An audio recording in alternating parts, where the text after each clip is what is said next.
வணக்கம். வயக்ரா போன்ற மாத்திரைகளை இப்போ இளைஞர்கள் செக்ஸுக்கு முன்னாலே எடுத்துக்கிறத பார்க்குறோம். இது என்னென்ன பிரச்சனைகளை உருவாக்கும்? பொதுவாக மகிழ்ச்சியாக இருக்கிறதுக்கு நாம் கற்றுக்கொள்ளணும். போதை மாத்திரைகள் எடுத்துக்கிட்டு மகிழ்ச்சியாக இருக்கிறது உண்மையான மகிழ்ச்சியை உங்களுக்கு தராது. போதை மருந்து இருக்கிற வரைக்கும் தான் ஒரு மகிழ்ச்சியான உணர்வு இருக்கும். அதுக்கப்புறம் ஒரு டிப்ரெஷன் வரும். நாம் இப்படி இருக்கிறோமே அப்படின்னு. ஆல்கஹால் சாப்பிட்றவங்களும் மனதளவில் ரொம்ப டிப்ரெஸ்டாக இருப்பாங்க. அந்த டிப்ரெஷனை குறைக்கிறதுக்கு திரும்ப ஆல்கஹால் சாப்பிடுவாங்க. இது ஒரு விஷியஸ் சுழற்சி, ஒரு ஆபத்தான சுழற்சி. சீக்கிரம் அவங்க உயர்ந்து போகிறதுக்கு இது ஒரு காரணம். அதே மாதிரி ஒரு இளைஞன் இயல்பாகவே அவங்க தாம்பத்திய உறவில் ஈடுபடக்கூடிய தன்மையோடு நல்லா தான் இருப்பாங்க. இல்லை, நான் நல்லா பெர்ஃபார்ம் பண்ணணும். ஒரு இயல்பான மனிதன் மகிழ்ச்சியாக இருக்க முடியும்.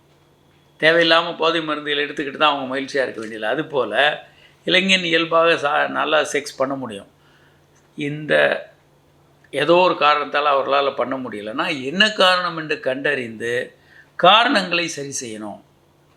இப்போ ஜுரம் வருது, typhoid, malaria, corona, dengue, jaundice என்னென்னு கண்டுபிடிச்சி அதற்கான சிகிச்சை எடுத்து அதை சரி பண்ணணும்.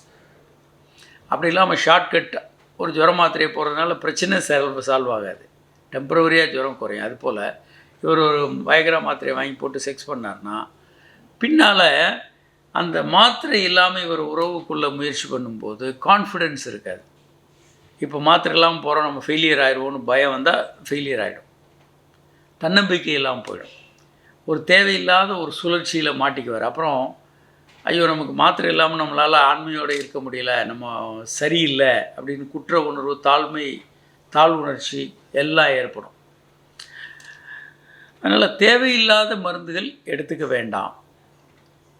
வைட்டமின் போன்ற மருந்துகள் கொஞ்சம் எடுத்துக்கலாம். மற்றபடி தேவையில்லாத எந்த மருந்துகளையும் எடுத்துக்க வேண்டாம். ஆண்மை குறை இருக்கிறவங்க இதை எடுத்துக்கலாமா? கண்டிப்பாக மருத்துவர்கள் பரிசீலித்து அதை கொடுக்கும்போது எடுத்துக்கோங்க. அதை நீங்கள் தேவைப்படும் போது பயன்படுத்தலாம். அந்த மருந்துகளால் ஆபத்து உண்டா, கிட்னி ஃபெயிலியர் ஆகும்னு சொல்கிறாங்களே, அந்த மாதிரி அதெல்லாம் இல்லை. சொல்லப்போனால் இப்போ புதிய விஷயங்கள் கண்டுபிடிச்சிருக்காங்க. வயக்ரா போன்ற மருந்துகள் உலகம் முழுவதும் பயன்படுத்துகிறாங்க. அமெரிக்கா, ஜப்பான், லண்டனில், ஆஸ்திரேலியாவில், உலகம் முழுவதுமே இந்த மருந்துகள் ஒரு நாளைக்கு 1 கோடி பேர் பயன்படுத்துகிறாங்க. இப்போ புதுசாக என்ன கண்டுபிடிச்சிருக்காங்கன்னா, இந்த மருந்து தொடர்ந்து நீங்கள் பயன்படுத்தும் போது உங்களுக்கு மறதி நோய் வர்றதில்லைன்னு கண்டுபிடிச்சிருக்காங்க. இது ஒரு அற்புதமான விஷயம். மறதி நோய் அந்த கிட்டத்தட்ட நிறைய பாதியாக குறைஞ்சிருது இந்த மாத்திரை சாப்பிட்றவங்களுக்கு.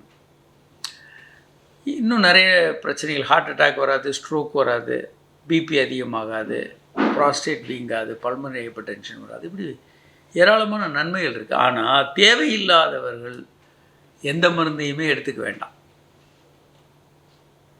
தேவையானவர்கள் பயமில்லாமல் மருந்துகளை எடுத்துக்கொள்ளலாம், மருத்துவரின் பரிந்துரையின் பேரில்.